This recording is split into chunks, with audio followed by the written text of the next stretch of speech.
Hello mga higala, abli na po na to ang sira-sira nga salon. Pero bitaw, it's my dream to have a salon someday. Pero basta hindi, ihatag sa Lord. So, ihatag sa amahan. Anyway, taas naman nagbuka kong banagod. So, ako na po siyang gigupitan. And, story time, 2019, katong COVID na time, taas na kayo siya buhok. So, close mo ng mga salon ato mga barber shop.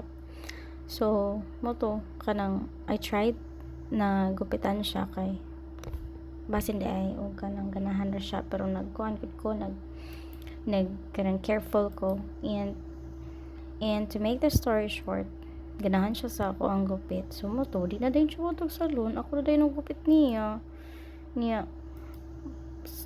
kanang anak ko nga dili man kay siya clean cut kay ang magigamit ato kay kada bitang sa Watson nga kuan anang chargeable cordless, then di siya clean cut and anak ko nga di man kay nindot dili kay siya clean niya siglang good ako bitang ni mo so ganan then so mo to nagpalit mi og bag-o nga razor, and along the way makamaor man makakaton raman da no kung mag-practice ta og desidido sad ta.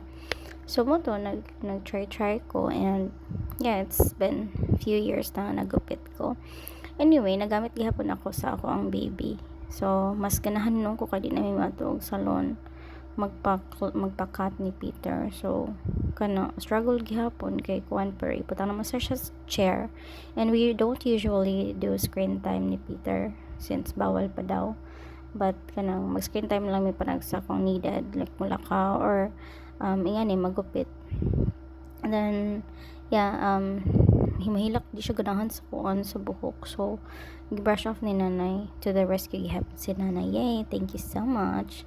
And yeah, nga na kanang struggle gamay kay luhag man mahadlok ko mapahak dahil time nga napahak siya, but I was able to fix it. And that nindot sad siya kay kanang nindot kanang ako'y makabuot sa ihang perma o ganahan ko short yung hair or long hair. So yeah, I have the full control, charas. So syempre super mom ta, and we have to make sure na kanang mangunay ta sa tanan. Pero ano lang kanang ganahan man ko. So muni padayon ang gupit, and pagtanaw na ako na okay na, so mo to manadayon. And this is my nail. Nice kay siya kay this is a thermo nail gel, and mo change yung color if kana bitong mabugnawan, and init sad mo light sad siya, lighter than that kanang thumb. So ang kanang color sa thumb mo na siya ang regular niya nga color sa regular na temperature.